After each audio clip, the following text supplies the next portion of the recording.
Assalamualaikum warahmatullahi wabarakatuh. Saya Alfi Mardiatu Thaniyah dengan NIM 12304183004 jurusan Bahasa dan Sastra Arab semester 5. Video ini dibuat untuk memenuhi ujian akhir semester dengan mata kuliah Psikolinguistik dosen pengampu Ibu Asna Andriani M. Hum dengan tugas mereview artikel jurnal yang berjudul Hubungan Psikolinguistik dalam Pemerolehan dan Pembelajaran Bahasa yang dibuat oleh Nurasya Natsir dari Sekolah Tinggi Ilmu Administrasi YAPPI Makassar. Jadi pada jurnal ini menjelaskan melalui psikologi kita dapat mempelajari mengenai bagaimana sikap dan perilaku siswa atau anak dalam memperoleh dan mempelajari bahasa. Sedangkan melalui linguistik kita dapat mempelajari mengenai konsep dan struktur bahasa yang dipelajari dan diperoleh oleh siswa atau anak tersebut. Bahasa adalah kemampuan yang dimiliki manusia untuk berkomunikasi dengan manusia lainnya menggunakan tanda, misalnya perkataan dan gerakan. Pertama kali manusia memperoleh bahasa, itu langsung terdengar dari bapak atau ibu sewaktu terlahir ke dunia ini.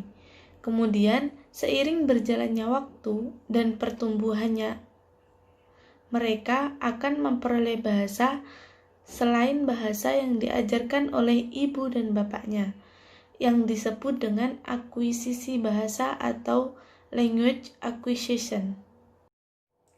Jadi, proses pemerolehan bahasa pertama yang dimiliki oleh seseorang itu pada waktu menjadi seorang anak, tanpa ada pembelajaran khusus mengenai bahasa tersebut kepada mereka. Seperti seorang bayi hanya akan merespon ujaran-ujaran yang sering didengarnya dari lingkungan sekitar, terlebih ujaran dari ibunya yang sangat sering didengar oleh bayi tersebut. Kegiatan berbahasa berkaitan dengan proses atau kegiatan mental otak, bukan hanya berlangsung secara mekanik, tetapi juga berlangsung secara mentalistik.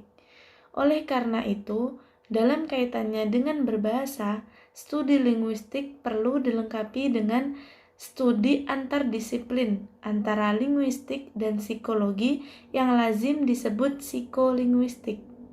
Pada bagian awal hasil penelitian dan pembahasan pada jurnal ini, penulis membahas tentang pengertian psikolinguistik. Yang pertama yaitu psikologi, berasal dari bahasa Inggris psychology. Kata psychology berasal dari bahasa Greek atau bahasa Yunani, yaitu dari akar kata psyche yang berarti jiwa, ruh, sukma, dan logos yang berarti ilmu. Jadi arti psikologi secara etimologi berarti ilmu jiwa. Penulis mengemukakan pendapat dari Crow and Crow yang menyatakan bahwa psikologi adalah ilmu yang mempelajari tingkah laku manusia, yakni interaksi manusia dengan dunia sekitarnya, seperti manusia dengan hewan, iklim, kebudayaan, dan sebagainya. Untuk pengertian linguistik, penulis juga menyampaikan pendapat dari beberapa sumber. Penulis menyimpulkan bahwa linguistik ialah ilmu tentang bahasa dengan karakteristiknya, struktur-struktur yang ada di dalamnya, baik itu yang dikaji secara khusus seperti fonetik, morfologi, sintetik, dan semantik, dan yang dikaji secara meluas melalui makrolinguistik seperti sosiolinguistik, psikolinguistik, dan lain-lain. Jadi, psikolinguistik adalah ilmu yang mempelajari perilaku berbahasa, baik perilaku yang tampak maupun perilaku yang tidak tampak, entah itu berupa pemroduksian bahasa, pemerolehan bahasa, maupun persepsi bahasa yang dilakukan oleh penutur bahasa. Perilaku yang tampak dalam berbahasa adalah perilaku manusia ketika berbicara dan menulis atau ketika dia memproduksi bahasa. Sedangkan perilaku yang tidak tampak adalah perilaku manusia ketika memahami yang disimak atau dibaca sehingga menjadi sesuatu yang dimilikinya atau memproses sesuatu yang akan diucapkan atau ditulisnya. Lalu, ruang lingkup psikolinguistik diantaranya pemerolehan bahasa, pemakaian bahasa, pemroduksian bahasa, pemrosesan bahasa, proses pengkodean, hubungan antara bahasa dan perilaku manusia, serta hubungan antara bahasa dengan otak atau mental manusia. Lalu pada hasil penelitian dan pembahasan yang kedua, penulis juga membahas tentang psikolinguistik dalam pemerolehan bahasa. Pemerolehan bahasa atau akuisisi bahasa adalah proses yang berlangsung di dalam otak anak-anak ketika dia memproses bahasa pertamanya atau bahasa ibu. Konsep tentang pemerolehan bahasa relatif jauh lebih muda usianya dibandingkan dengan pembelajaran bahasa. Di sini dijelaskan juga ada dua teori tentang pemerolehan bahasa, yaitu teori aliran behaviorisme dan teori aliran rasionalisme. Yang pertama, aliran behaviorisme menyatakan bahwa perkembangan bahasa anak-anak itu melalui penambahan sedikit demi sedikit. Jadi seolah-olah pemerolehan bahasa itu bersifat linier atau garis lurus. Makin hari makin bertambah juga sampai akhirnya lengkap seperti bahasa orang dewasa. Teori yang kedua yaitu teori aliran rasionalisme, menyatakan bahwa perkembangan bahasa anak itu mengikuti suatu pola perkembangan tertentu. Setiap pola perkembangan bahasa itu mempunyai tata bahasa sendiri-sendiri pula, yang mungkin saja tidak sama dengan tata bahasa orang dewasa atau tata bahasa yang sebenarnya. Pada setiap pola perkembangan bahasa berikutnya, tata bahasa yang tidak benar itu secara berangsur-angsur diperbaiki menuju tata bahasa yang benar seperti tata bahasa orang dewasa tersebut. Di sini juga dijelaskan pola-pola atau tingkat-tingkat perkembangan bahasa anak disebut dengan tingkat pemerolehan bahasa. Tingkat pemerolehan bahasa yang dikemukakan oleh penulis pada jurnal ini diambil ada 4 fase. Yang pertama, tingkat membabel pada usia 0 sampai 1 tahun. Istilah membabel ini berasal dari bahasa Inggris babbling. Dalam bahasa Indonesia disebut dengan menggagah atau berletter. Pada prinsipnya, masa membabel ini dibagi atas 2, yaitu yang pertama, cooing atau mendengkut. Masa mendengkut berlangsung dari umur 0 sampai dengan umur 6 bulan. Anak mempunyai bunyi-bunyi bahasa sedunia. Bunyi bahasa apapun di seluruh dunia dibunyikan oleh bayi yang berumur kurang dari 6 bulan ini. Tetapi pada akhirnya, oleh karena anak tidak mendengar bunyi-bunyi bahasa selain dari bahasa ibunya sendiri, maka ia pun hanya akan membunyikan bahasa ibunya saja. Yang kedua yaitu babbling atau membabel pada usia 6 bulan sampai dengan 1 tahun. Pada saat ini anak mengarah untuk mengucapkan pola suku kata kafe atau konsonan dan vokal kafi. Pada penelitian ini ditemukan bunyi-bunyian a, ta,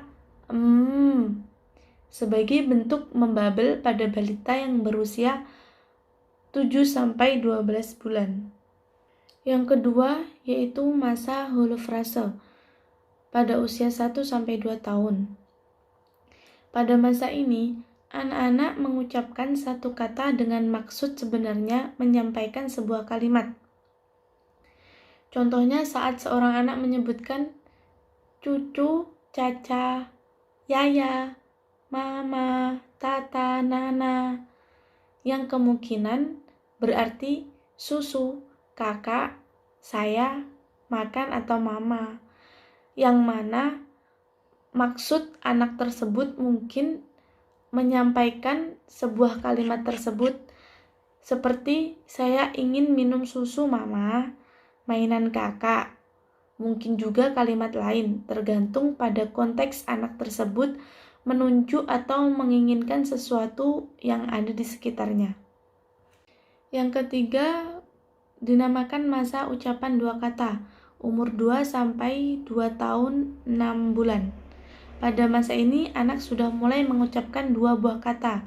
Pada awalnya, ucapan dengan dua buah kata ini mungkin saja gabungan dari dua buah huruf frase, seperti ma, mama, dan cucu, yang berarti mama sedang membuatkan susu buat saya. Akhirnya barulah mengucapkan dua buah kata yang sebenarnya seperti judi, yang maksudnya baju punya adik. Yang keempat dinamakan masa permulaan tata bahasa, umur 2,6 sampai 3 tahun. Pada masa ini, anak mulai menggunakan bentuk-bentuk bahasa yang lebih rumit, seperti penggunaan afiksasi. Kalimat-kalimat yang diucapkan pada umumnya adalah kalimat-kalimat yang hanya berisi kata inti saja dan tidak terdapat kata tugas. Dinamakan telegraphic sentence atau kalimat telegram. Selain 4 fase yang telah dikemukakan tadi, penulis juga mengkombinasikan 4 tahapan lanjutan yang seirama dengan perkembangan kognitif pada anak yang lebih detail sesuai dengan temuan yang diperoleh mengenai proses linguistik yang terjadi pada anak yang berbeda-beda. Yang pertama, tahap sensori motorik. Masa ini kelahiran hingga usia 2-3 tahun. Pada tahap sensori motorik ini, anak-anak berfokus pada apa yang ia lakukan dan lihat pada saat itu. Skema mereka tersusun berdasarkan perilaku dan persepsi. Contoh, seorang anak yang mengambil mainan. Skema meraih dan memegang yang diasimilasikan ke objek. Lalu, mainan tersebut dijatuhkan ke lantai dan anak tersebut melihat mainan itu di lantai. Skema melepaskan dan skema secara visual mengikuti gerakan objek yang bergerak. Yang kedua yaitu tahap praoperasional pada usia 3 hingga 6-7 tahun. Pada tahap ini, keterampilan bahasa anak akan berkembang pesat dan penguasaan kosakata yang meningkat. Kemungkinan mereka mengekspresikan dan memikirkan beragam objek dan peristiwa. Mereka juga menerima informasi yang belum ditemui sebelumnya. Seperti contoh, pada anak usia 4 tahun, mengemukakan pendapatnya tentang sikap nenek kepada ibunya yang dikatakan dengan bahasa sederhana seperti ini. Jangan marahi mama, Nek.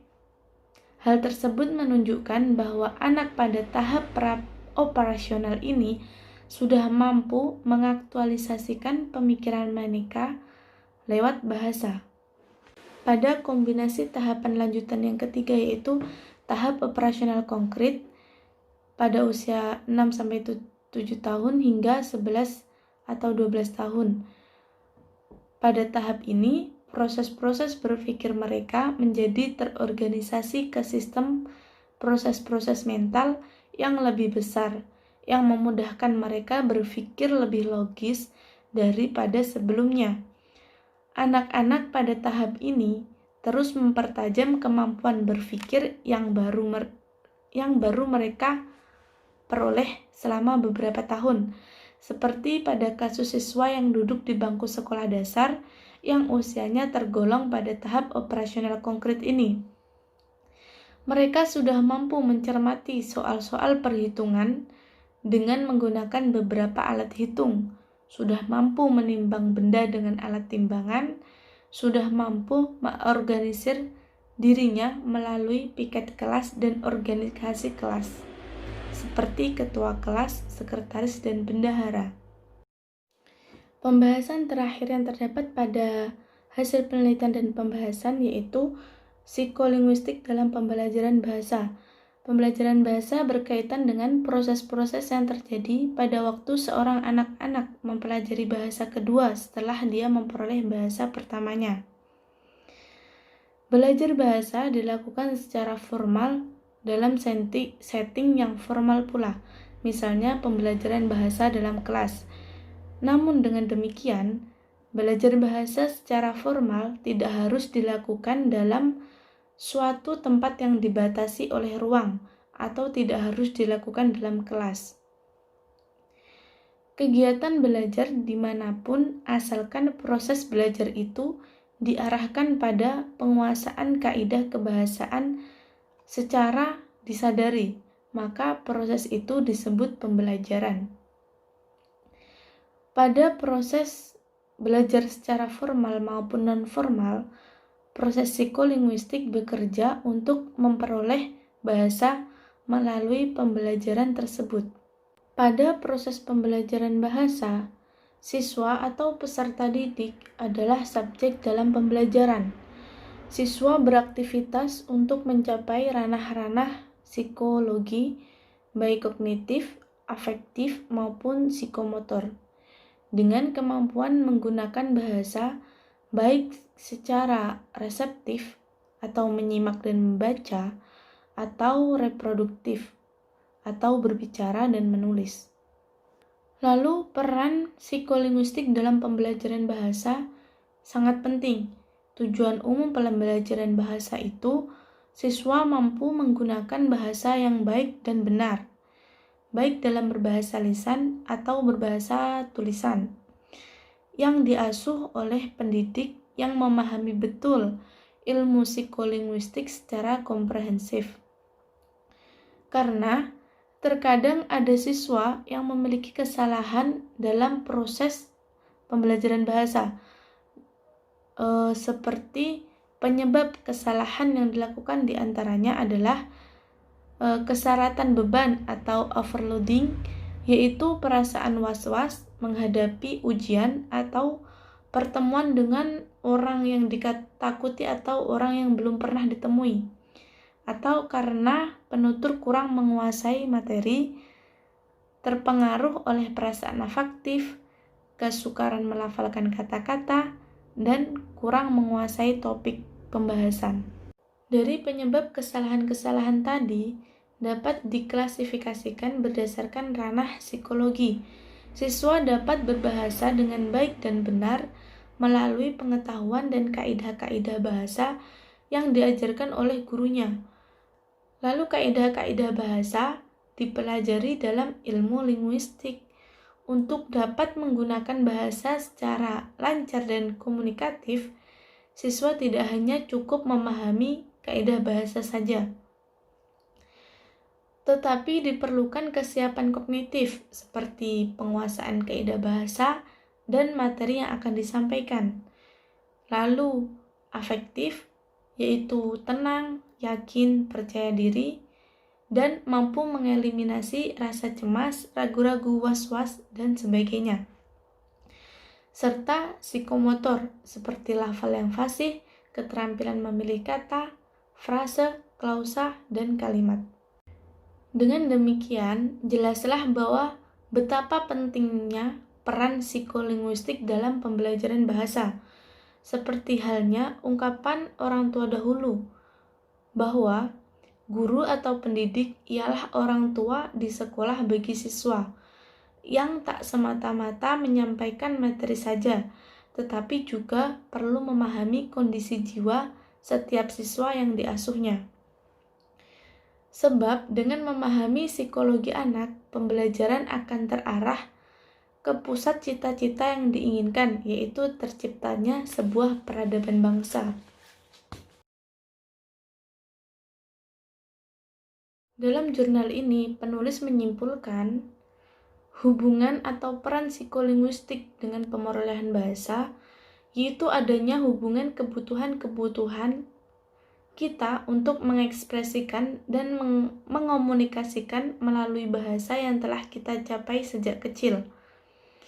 Maka dalam hal ini, psikolinguistik dalam pemerolehan bahasa adalah bagaimana menggabungkan antara perasaan yang saat itu sedang kita rasakan dengan bahasa yang akan kita ucapkan, lalu bagaimana cara manusia untuk menangkap ide-ide orang lain atau perkataan orang lain, serta bagaimana orang tersebut mengekspresikan ide mereka sendiri menggunakan sebuah bahasa, baik itu secara tertulis ataupun lisan.